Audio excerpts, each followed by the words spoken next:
प्रारब्ध के सभी दर्शकों को मेरा नमस्कार। मेरा नाम है संदीप आर के सिंह। आज हमारे साथ वेलोक भाई। वेलोक भाई, बहुत बहुत स्वागत है आपका। जय श्री राम। प्रारब्ध के सभी दर्शकों श्रोताओं को मेरा नमस्ते, आपको प्रणाम। जय जय सिया राम। जय जय श्री राम।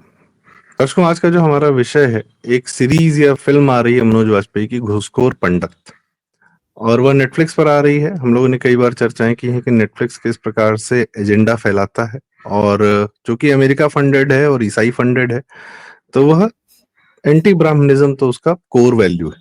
सीक्रेट गेम्स नाम की सीरीज से नेटफ्लिक्स ने हिंदी में भारत में कदम रखा था। जो पहली बॉलीवुड की या भारत की उन्होंने सीरीज बनाई थी, उसमें भी नवाजुद्दीन सिद्दीकी का जो कैरेक्टर था, वह अपने पिता को, जो पुजारी था, उसको पीटता है, मारता है, सब कुछ कर देता है, और वही बताता कि पुजारी था। लेकिन तो ये जो है, ये एंटी ब्राह्मणिज्म, ये एक इनका पूरा एजेंडा चल रहा है। और ये करवाते किससे हैं? नीरज पांडे, जो कि स्मॉल टाउन से निकले, मुंबई में पहुंचे, वेडनेसडे बनाई और डायरेक्टर बन गए। मनोज वाजपेयी स्मॉल टाउन से निकले, एनएसडी में गए, फिर वहां से एक्टिंग किया और उठा के स्टार बना दिया गया। तो ये एंटी ब्राह्मणिज्म का इतना क्या इन लोग का शगल है वेलोक भाई, जो कि इनकी हर चीज में दिखता है, हर बात में दिखता है। हर ब्राह्मणों से क्या तकलीफ है? पहले तो ये हम जानना चाहेंगे कि ये क्या एजेंडा फैलाया जा रहा है जी। दो तरीके से इस बात को समझिए, और इस बात को मेरे अलावा भी कई लोगों ने कहा है। ब्राह्मण कोर है, मूल है हिंदुत्व का, सनातन का। ब्राह्मण वह वर्ग है, और इसको प्लीज कास्ट नामक घटिया शब्द से न समझिए। ब्राह्मण वह वर्ग है जिसकी चेतना हमेशा ऊर्ध्व चेता होती है। ब्रीह शब्द से ब्राह्मण बना है। ब्रीह का मतलब होता है एक्सपेंशन, यानी वह व्यक्ति जो सर्वदा उसी ब्रीह से ब्रह्मांड भी बना है, उसी से ब्रह्म भी बना है, और उसी से ब्राह्मण भी बना है। यानी जिसका हृदय कहीं संकुचन तो छोड़िए, हमेशा फैलाव की दिशा में रहे, हमेशा प्रगति में रहे, हमेशा बढ़ता रहे, बृहदमान रहे।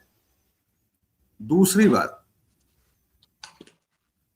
आप ब्राह्मणों पर हमला करते हैं तो आप एक वर्ग को, और जो पिछले 200, 250, 500 वर्षों से जो जहर घोला गया है, और खासकर इस 70 वर्षों में जो कांग्रेसी इकोसिस्टम ने जो जहर घोला, आज गांव गांव में जो चीजें हो रही हैं। तमिलनाडु से इसकी शुरुआत हुई। वहां एक छिछोरा है, हुआ करता था रामास्वामी, वही उसने जिसने बेटी बाकायदा से शादी की थी। जी, उसने, हालांकि अभी आपको कुछ क्लिप कट हुए फैक्ट चेकर्स आ जाएंगे, कहेंगे कि नहीं नहीं बेटी नहीं थी भाई, पाला पोसा बढ़ाया, और एक दूसरे पंथ वाले से प्रेरित था कि भाई हमारी अपनी खेती है तो खेती पर पहला हक बागबान का होता है, तो इसलिए उसने किया। खैर वह मुद्दा नहीं है, वह उसका व्यक्तिगत है। हमारे देश में तो ऐसे व्यक्ति अरे को ये तो महात्मा ओरिजिनल आइंस्टाइन निकला सर। के ये तो साथ ओरिजिनल ये हेलो भाई, ये तो ओरिजिनल आइंस्टाइन निकला। ये बिल्कुल एप्स्टाइन ही है। और हमारे देश में तो खैर ये परंपरा है ना, एक ऐसे व्यक्ति को महात्मा बनाया गया जो 16 वर्ष की किशोरियों के साथ नग्न सोकर, जो उसकी नातिने पोतियां थीं, अपने ब्रह्मचर्य की तथाकथित परीक्षा करता था। खैर वह विषय अलग है।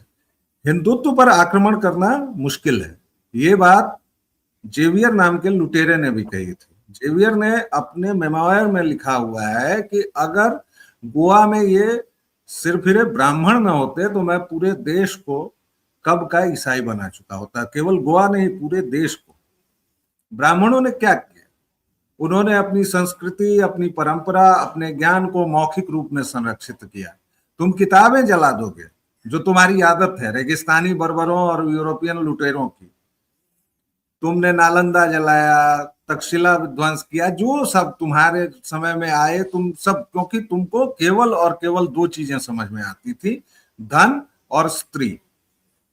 क्योंकि तुम्हें वही सिखाया गया, माले गनीमत से लेके और तमाम, उस पर फिर मैं नहीं जाऊंगा। अब देखिए क्या है कि हिंदुत्व का जो मूल है, अगर ब्राह्मण को आप नष्ट करेंगे तो धीरे धीरे आप फिर चढ़ने लगेंगे, जहां आप आते हैं फक हिंदुत्व, जहां आप स्वास्तिक पर हथौड़ा लेकर झाड़ू लेकर दौड़ते हैं, फिर आप स्ट्रीट्स पर उतरते हैं।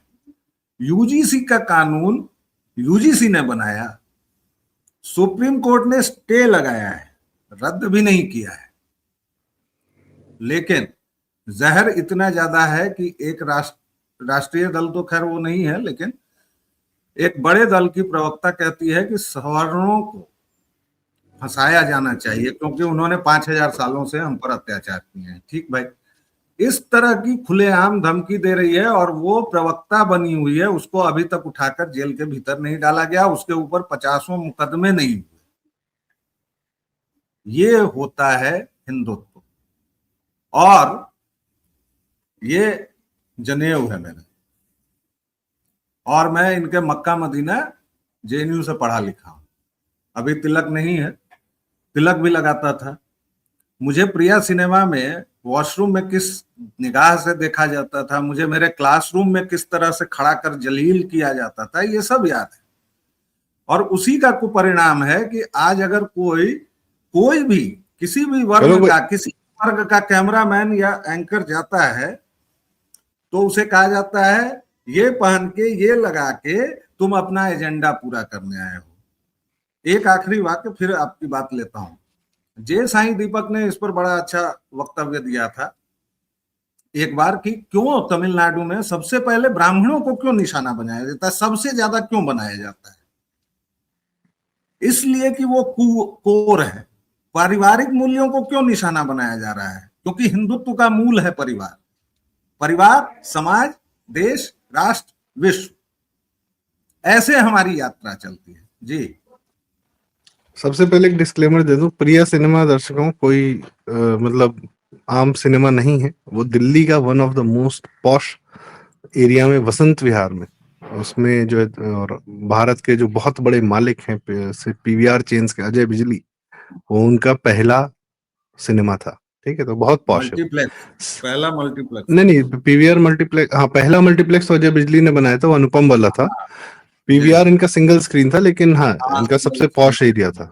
ठीक है। सेकंड, तो आप समझे कि जो वो कह रहे हैं कि वहां के वॉशरूम में किस नजर से देखा जाता, कौन देखता था, किस प्रकार के लोग थे जो देखते होंगे।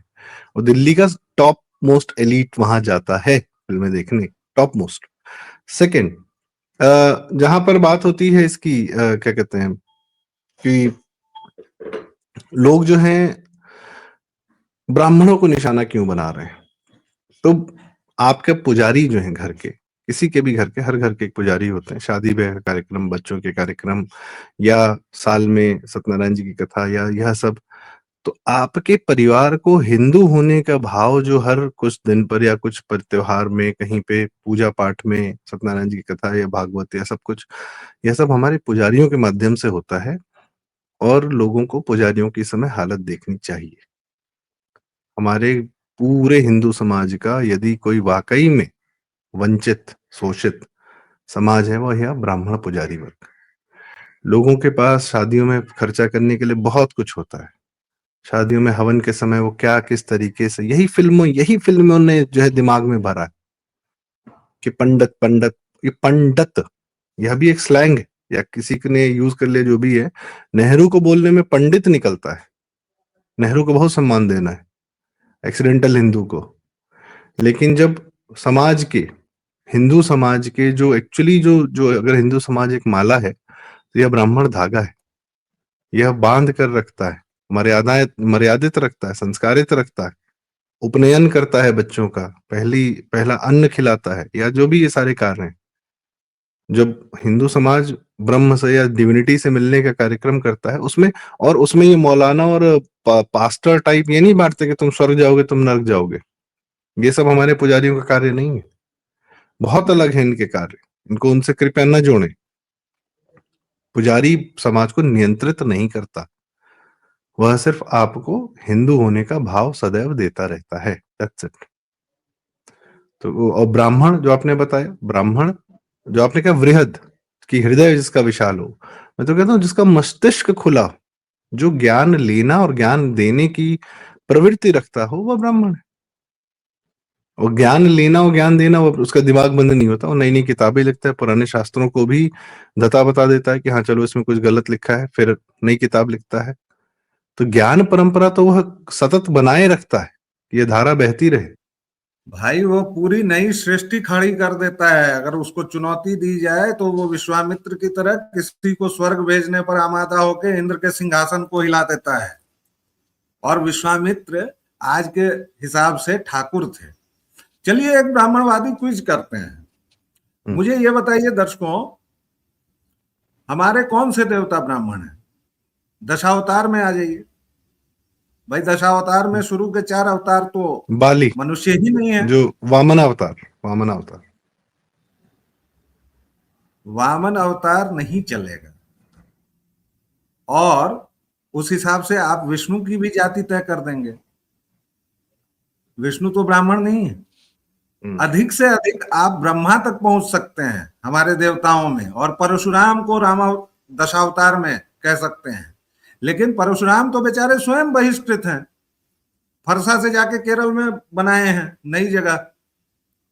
हत्याओं के पाप से जब विचलित हो गए थे, 21 बार जब संहार किया, उसके बाद गए तो भाई। और ब्रह्मा का तो एक मंदिर है पुष्कर में, और ब्रह्मा की किस घर में मूर्ति है, किस घर में पूजा होती है? चलिए एक दूसरा क्विज है, और आपको जवाब नहीं देना है संदीप भाई, ये दर्शकों से सवाल, सोचिएगा। और दूसरा प्रश्न ये है कि भारत के 5000 वर्षों के इतिहास में मुझे 5 ब्राह्मण राजाओं के नाम बताइए। अच्छा, इसमें पुष्यमित्र शुंग वाला नाम लीजिएगा तो उसकी मैं धज्जियां उड़ा दूंगा। एक वंश बताइए ब्राह्मणों का। उसके बाद शकों, हूणों, तातारों, म्लेच्छों, यवनों, और 1526 से लेकर 1947 तक जिहादियों और ईसाइयों का राज रहा है। तो ब्राह्मणों ने कहा, किस ठाकुर को कह दिया कि भाई तुम्हारा कुआं है और ठाकुर साहब इस कुएं को बंद कर दो? ये दिमाग नहीं लगता है। क्यों? क्योंकि रामास्वामी जैसे विक्षिप्त लोगों ने ये किया।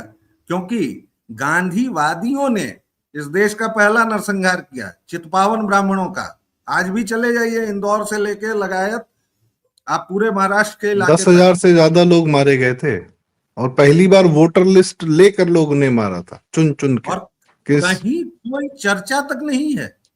कांग्रेसियों ने मारा था। पहली मॉब लिंचिंग जो इस देश में हुई वो किस व्यक्ति की हुई? वीर सावरकर के भाई की। आंख से आंसू नहीं, अंगारे निकलते हैं। वो भी 47 से पहले नहीं, 47 के बाद। जी हाँ, यही कांग्रेसियों की, कुकर्मी कांग्रेसियों की हत्यारी भीड़ ने उनको मार डाला था। आप बात करेंगे, आप ब्राह्मणों पर उंगली उठाएंगे साहब।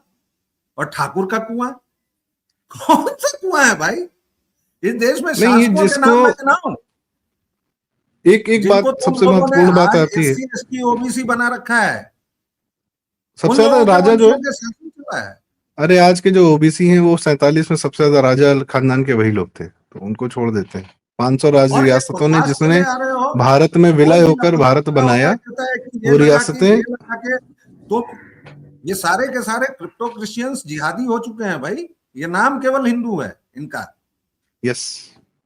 और इसीलिए बार बार कहना पड़ेगा, और अब एक नया आंदोलन खड़ा करना पड़ेगा, ब्राह्मणवाद जिंदाबाद। क्योंकि ब्राह्मण नहीं रहेगा तो सनातन नहीं रहेगा, और सनातन नहीं रहेगा तो भारत नहीं रहेगा, और भारत नहीं रहेगा तो विश्व नहीं बचेगा। ये बात लिख कर रख लीजिए। जी सॉरी, मैंने आपको बीच में कुछ नहीं, आपने बिल्कुल सही कहा, और मैं आपको ही सुनना चाह रहा था कि यह बात आपने वही कह दी कि ये जो सेकुलरिज्म का रास्ता या कन्वर्जन का रास्ता, ईसाई हो जाने का, इस्लामिक हो जाने का, यह सिर्फ और सिर्फ मात्र ब्राह्मणों को कुचल कर ही जाता है। यह रास्ता, इस रास्ते में ब्राह्मणों की लाशें गिरानी पड़ेंगी, तभी कन्वर्जन होगा। आप कहेंगे कि अरे मनोज वाजपेयी भी तो ब्राह्मण है, नीरज पांडे भी तो ब्राह्मण है, पंकज त्रिपाठी भी तो ब्राह्मण है। ना, ये लोग ये लोग डालडा ब्राह्मण है भाई। नेहरू के नाम के साथ आप पंडित लगाते हैं। वो आदमी तो हिंदू भी नहीं था, एक्सीडेंटल हिंदू था, मैं दुर्घटनावश हिंदू। मैं वापस इस बॉलीवुड पर आता हूँ। इसमें जो कम्युनिस्टों में भी तो सारे ब्राह्मण ही हैं। ममता बनर्जी से बड़ा हिंदू हत्यारा कौन है, क्या है? जाति से उसको न नापिए, भाव से नापिए कि कर्म से नापिए कि कर्म क्या है इनके। जितना, और एक बात वैलोक भाई, मैं आपसे ये चलते चलते आखिरी बात पूछना चाहता हूँ। ये फिल्मों में क्या होता है, दो तरीके के हीरो होते हैं। एक होते हैं जो इंडस्ट्री के होते हैं, अपने बच्चे होते हैं या उनके इंडस्ट्री के द्वारा पाले पोसे बढ़ाए गए होते हैं, जिहादी शाहरुख खान, सलमान खान इत्यादि इत्यादि। जो बाहरी ये कोई जाता है, जिसको पिक करके उसको एक्टिंग के माध्यम से उसको स्टार बनाया जाता है, मैं देखता हूँ सारे के सारे एजेंडा परोसते हैं। मनोज वाजपेयी की जितनी सीरीज है, फैमिली मैन है या जो भी है, और अमेजॉन और नेटफ्लिक्स से आएगा तो 100% एजेंडा परोसेगा। वो इन्होंने डर है। सदैव ओ माई गॉड 2 बनाई। किसने बनाई? पंकज त्रिपाठी जी ने। ठीक है। मिर्जापुर में घटियापन, गंदगी किसके चेहरे पर? इनके चेहरे जो हैं, इनको जनता पसंद करती है। इनको आम जनता, middle class, lower middle class, इन एक्टर्स को पसंद करता है। तो क्या यह भी एक तरीका है कि इनके माध्यम से अपना एजेंडा जो है लोअर मिडिल क्लास हर वर्ग में घुसाए जाने का? इनके माध्यम से एकदम आपकी देसी शहरी कहानियां और उन कहानियों में एजेंडा, यह भी प्रयास है क्या इन लोगों का? नहीं देखिए, वो एक डर है। वो सिस्टम का पूरा जो इन लोगों ने पिछले 70 वर्षों में, और बल्कि उससे भी, क्योंकि वो तो लाहौर से आया है ना, तो वो एक ऐसा गठजोड़ है, जिहादी ईसाई गठजोड़, कि उसमें इन लोगों को जगह बनाने के लिए उन्हीं की लाइन लेनी पड़ती है। और जब तक ये लाइन लेकर कुछ समझने लायक हो, हालांकि अब जो हवा चली है तो पुराने अभिनेता भी निकल रहे हैं कि हम अब बोल सकते हैं। एक अभिनेता ने कहा कि पहले डर लगता था, अब डर नहीं है। वो दाऊद की पार्टी में भी नाचा है। मनोज वाजपेयी को याद कीजिए, सत्या हुई, फिर शूल हुआ, और उसके बाद मनोज वाजपेयी को गर्व हुआ। किस चीज का गर्व हुआ? गर्व का, कि अब तो मैं अपने दम पर फिल्में ले जाऊंगा और मैं वो नाच वाला हीरो बनूंगा। 4 फिल्में गई और उसके बाद करियर खत्म। तब आई थी फैमिली मैन, बहुत अंतराल वासेपुर पर। भी, हाँ। हम्म।